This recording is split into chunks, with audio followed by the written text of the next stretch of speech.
Hospital के emergency ward में एक युवक मौत से लड़ रहा था। सिर पर गहरा घाव, सीना उठ गिर रहा था और दिल की धड़कन हर पल धीमी हो रही थी। तभी वहां एक नर्स तेज कदमों से आई। उसके पीछे अस्पताल के हेड डॉक्टर सन्या मेहता, जो अपने सख्त और अनुशासित स्वभाव के लिए मशहूर थी। लेकिन जैसे ही उनकी नज़र उस स्ट्रेचर पर पड़ी, उनका चेहरा पत्थर की तरह जम गया, क्योंकि वह लेटा व्यक्ति उनका सगा भाई अभय मेहता था। वही भाई जिसने कभी उन्हें घर से निकाल दिया था, उन पर झूठा इल्ज़ाम लगाया था और उनकी पढ़ाई छीन ली थी। आज मौत की दहलीज पर वही भाई पड़ा था। अब सवाल था, क्या सान्या उसे बचाएगी या पुराने जख्मों का हिसाब चुकाएगी। उदयपुर शहर का शिवानी केयर हॉस्पिटल, जहां सान्या मेहता पिछले 7 साल से हेड सर्जन थी, वो सिर्फ डॉक्टर नहीं बल्कि एक मिशन थी, हर मरीज को बचाने का मिशन। उस दिन भी वो ऑपरेशन थिएटर से निकलकर अपने ऑफिस में रिपोर्ट लिख रही थी। तभी दरवाज़ा जोर से खुला। 2 आदमी पसीने से भीगे हाँफते हुए बोले, मैडम ज़रा जल्दी चलिए, हमारा मरीज मर जाएगा, एक्सीडेंट हुआ है, बहुत खून बह रहा है।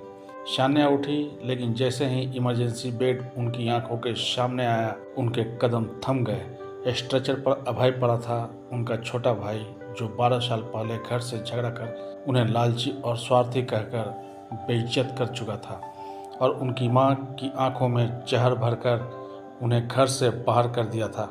उसके बाद सान्या ने घर छोड़ा, मेडिकल कॉलेज की पढ़ाई अपने दम पर पूरी की और कभी पलट कर नहीं देखा। एक सेकंड के लिए दिल में तूफान तो उठा, ये वही है जिसने मुझे तबाह किया, क्यों बचाऊं। लेकिन अगले ही पल उनका डॉक्टर वाला दिमाग बोला, मरीज मरीज होता है, रिश्ता बाद में। उन्होंने स्टाफ को आदेश दिए, ऑक्सीजन लगाओ, ब्लड ग्रुप मैच करो, फ्रैक्चर के लिए एक्सरे भेजो, आईसीयू तुरंत तैयार करो। कोई समझ नहीं पा रहा था कि ये वही अभय है जिसने कभी अपनी बहन को घर से निकाला था। 6 घंटे की सर्जरी चली, खून का बहाव रुक गया, सिर का टांका लग गया और टूटी पसलियों में प्लेट फिट की गई।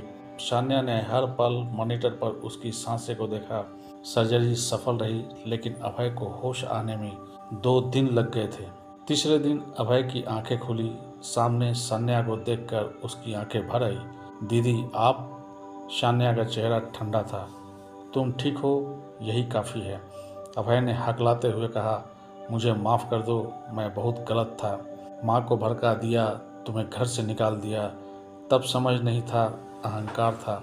आज जब मौत सामने आई तो सिर्फ तुम्हारा चेहरा याद आया। सान्या ने एक गहरी सांस ली और पास बैठ गई। जानते हो अभय, जिस दिन तुमने मुझे घर से निकाला, उस दिन मैंने रिश्ता खत्म नहीं किया था, मैंने सिर्फ उस दर्द को खुद से अलग किया था जो मुझे रोज़ मार रहा था। तुम्हारे शब्द, तुम्हारे ताने, तुम्हारे इल्ज़ाम सब जहर बन गए थे। मैंने चुपचाप सहा, लेकिन आज यहाँ आईसीयू में मैं सिर्फ एक डॉक्टर हूँ और मेरा काम है तुम्हारी जान बचाना। माफ़ी का सवाल बाद में। अगले 15 दिन अभय अस्पताल में रहा। वो अब हर नर्स को धन्यवाद कहता, सफाई कर्मी को भी पानी पिलाता और सुबह भगवान का नाम लेता। सान्या दूर से देखती, क्या सच में ये वही अभय है? कभी उसे रोते हुए पाती तो कभी किसी मरीज के लिए अपनी किताबें दान करते देखती। एक शाम अभय ने पूछा, दीदी अगर वक्त पीछे जा सकता तो क्या आप मुझे फिर से अपना भाई मानती? सान्या ने कहा, अगर वक्त पीछे जाता तो शायद मैं तुम्हें बदलने की कोशिश भी नहीं करती, मैं बस खुद को बचा लेती। अभय ने सिर झुकाया। तो अब कोई उम्मीद है? सान्या ने कहा, उम्मीद हमेशा है, लेकिन भरोसा टूटा है, और भरोसा शब्दों से नहीं, हर दिन के कामों से लौटता है। 15 दिन बाद डिस्चार्ज का समय हुआ और सान्या ने कहा, अगर तुम अपने शहर में रहना चाहते हो तो तुम्हें कुछ हमारी शर्तें को माननी पड़ेगी। शराब और नशे को हाथ नहीं लगाओगे, अपनी ज़िंदगी खुद संभालोगे, मेरे सहारे नहीं। भाई बहन का रिश्ता अगर फिर से जोड़ना है तो हर दिन साबित करना होगा कि तुम बदल चुके हो। अभय ने वादा किया और अस्पताल के पास किराए पर एक कमरा ले लिया। वो पास ही एक मेडिकल स्टोर में नौकरी करने लगा। कुछ हफ्तों बाद बरसात की एक ठंडी शाम को शान्या ने अभय को अपने ऑफिस बुलाया। अभय, मैंने सोचा रिश्ता अगर खून से जुड़ा हो तो उसे पूरी तरह काटना मुमकिन नहीं। तुम्हें दूसरा मौका देती हूँ, लेकिन अब भाई बहन के नाम पर बोझ नहीं, बराबरी का रिश्ता होगा। मैं तुम्हारे साथ खड़ी रहूँगी, लेकिन तुम खुद अपनी इज्जत बनाओगे। अभय की आंखों से आंसू गिर पड़े। दीदी, अब मैं सिर्फ तुम्हारा भाई नहीं, तुम्हारा गर्व बनना चाहता हूँ। 1 महीने बाद अस्पताल में फ्री हेल्थ कैंप लगा।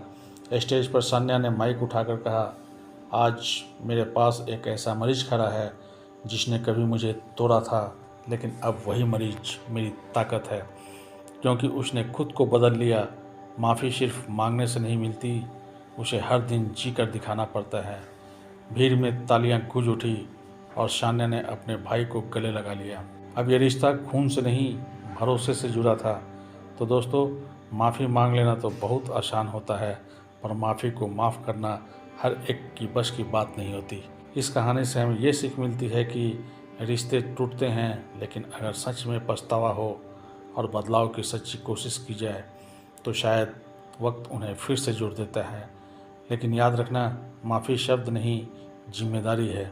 दोस्तों, अगर हम अपने जीवन में देखेंगे तो रिश्ते कभी पूरी तरह नहीं टूटते। अगर दिल में सच्चा पछतावा हो, अगर इंसान सच में बदलने को तैयार हो, तो शायद वक्त भी उसे एक और मौका देता है। तो दोस्तों, आप खुद से एक सवाल करो कि आपके सामने वह चेहरा फिर से एक बार आपके सामने आ जाए जो आपको आपके जीवन में सबसे गहरा तकलीफ़ दिया था, लेकिन आज वह सच में खुद को बदल चुका हो। क्या आप उसे माफ़ कर पाएंगे? क्या आप फिर से एक टूटा रिश्ता जुड़ने की हिम्मत दिखा पाएंगे? हमें कमेंट करके ज़रूर बताइए, क्योंकि हो सकता है आपका जवाब किसी की ज़िंदगी को बर्बाद होने से बचा दे और एक सबक बन जाए। अगर यह कहानी आपके दिल को छू गई हो तो वीडियो को लाइक करें, शेयर करें। फिर मिलते हैं एक और दिल को छू लेने वाली कहानी में।